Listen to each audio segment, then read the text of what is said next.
Hi Owen, how are you feeling? Can you spoil the Irish party? We're looking forward to a big test match.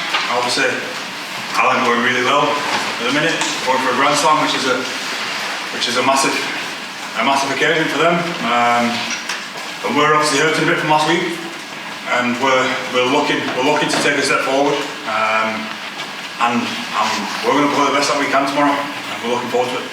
The whole of Ireland expects them to win. Can you draw on that pressure that's going to be on them?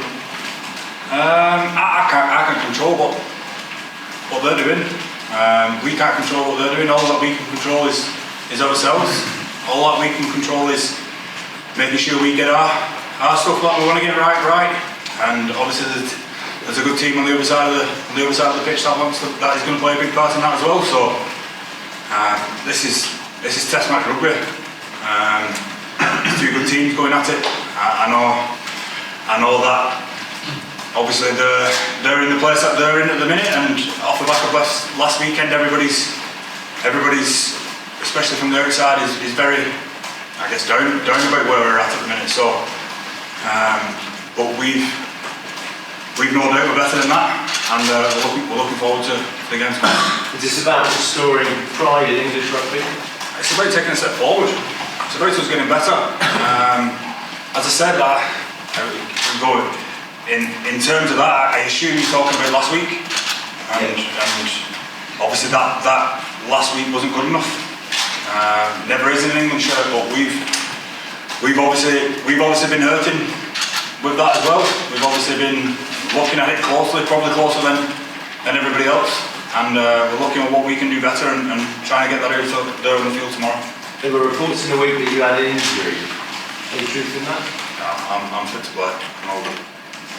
And in terms of coming back into the team and leading the team, has that been an easy transition for you, just to come straight back in and back where you were? I was always myself anyway. I went not around last week. So yeah. I obviously played a bit of a different role. That didn't mean that I took a complete back seat. I was still in the meetings. I was still there at training, and I was still a part of the team. So I'm looking to play my part in the team tomorrow. And were your children at the Ireland team, right? I don't know. I think he was trying to. I don't know. I didn't know that. I genuinely didn't know that. You need to have a word with them about where their allegiances are. We're a bit young yet. They're doing as the granddad's told them to. They're staying at the granddad's house, so I guess it's Israel for the weekend so far. Thank you.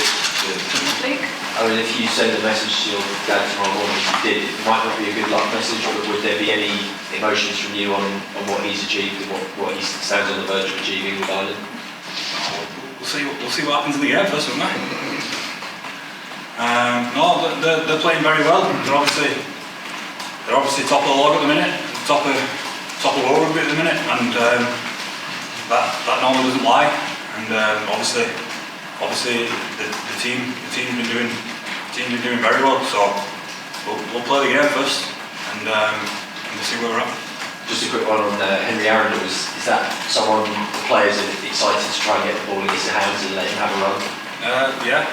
As you can imagine, everybody. It's pretty obvious Henry's strengths, and with that, people who do it at club rugby week in week out don't always find it easy when as easy to do it when they come into the test team and in training. And it seems like, and we saw this in Australia in the summer, it seems like every time he touches the ball, people expect him to do something good, and he doesn't normally disappoint. So we're looking forward to trying to get him into the game. Nick, thank you.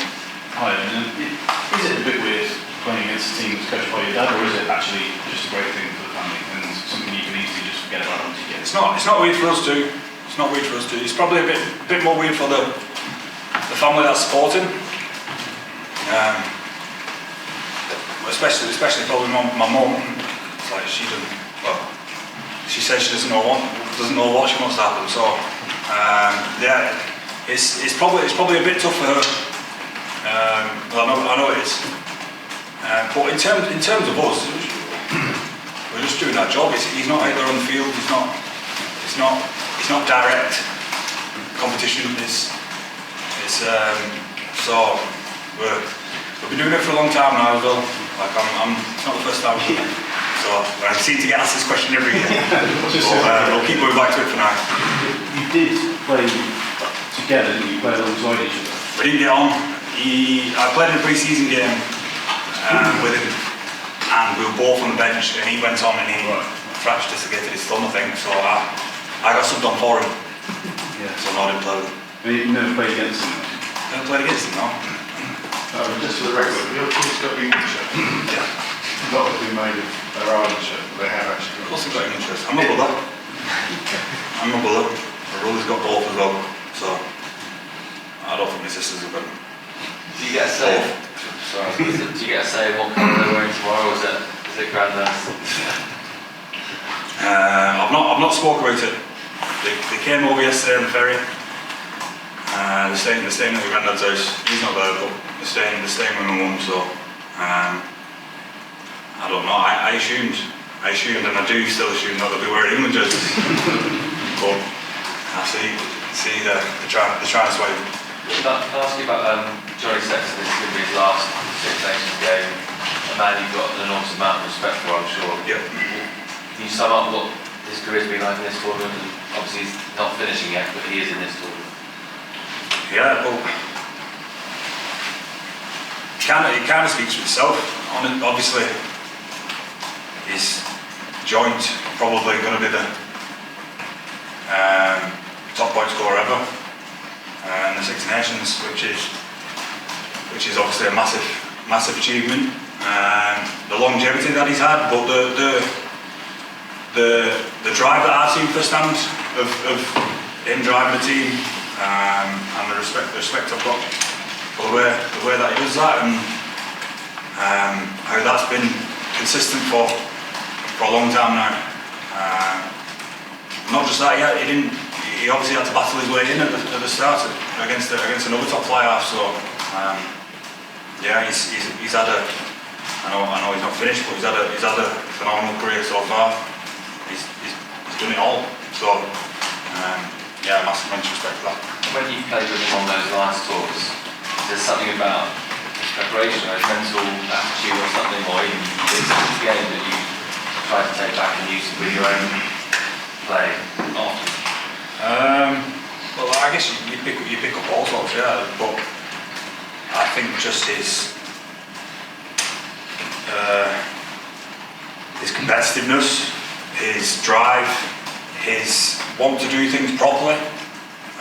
He wouldn't accept anyone going through a training session and not doing it properly, and that's a massive thing for a team that wants to do well, and he'd have been right up there in this Ireland team for a long time, I'd imagine, doing that. Thanks. Irrespective of what happens tomorrow, can you just speak the pride you were taking in the job your dad has done with Ireland in terms of where they are now? Oh yeah, massively. Yeah, definitely.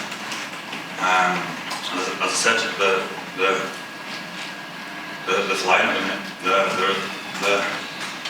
not number one in the world for nothing, and I think regardless, there's definitely a lot of pride in our family for the job that they're doing. Yeah.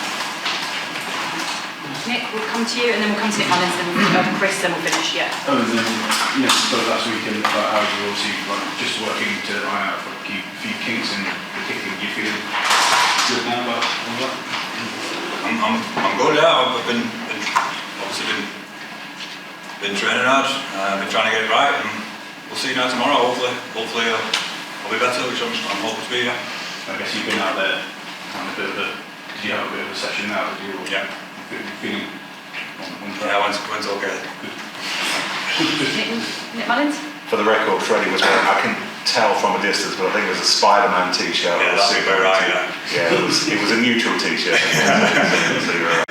Could you just talk a little bit, Owen, about the work that Nick Evans has done and where you think you're making progress, the ideas that you've been working on in attack play? Yeah. Obviously, the way that Harlequins have played, it's a lot about speed, a lot about moving the ball at speed, playing on top of teams, and we've been trying to start to implement that into our game. We're by no means where we want to be, I don't think. But Nick's come in and tried to get us going with that, I guess. And yeah, it's been good working with him. You enjoyed it? Yeah. I mean, it's obviously not nice with the result we had last week, but I think on the whole, the Six Nations we've enjoyed it. Chris, we'll finish with you. Yeah, just on Johnny again, Owen, he's got, I think, 6 or 7 years on you, he's 38 in July. Has he been an example of someone who can extend his career much further than you may have expected? And do you see yourself sort of playing deep into your late 30s? I don't know. I've no idea at the minute. I'm early 30s at the minute, so I'm not quite late. I'd have to get to my mid-30s first, I think. What's he sort of shown other players about how you can extend your career to that age? What I've seen from him firsthand is that he takes care of himself. He cares massively about the game. He's massively passionate about the game, and therefore he's looked after himself for a long time. He's obviously had a fair amount of injuries as well that he's got back from and made sure that he probably got better from. And I'm talking a bit of rubbish there, but he's massively passionate about the game, and to look after himself in the way that he has, it comes into that, I think.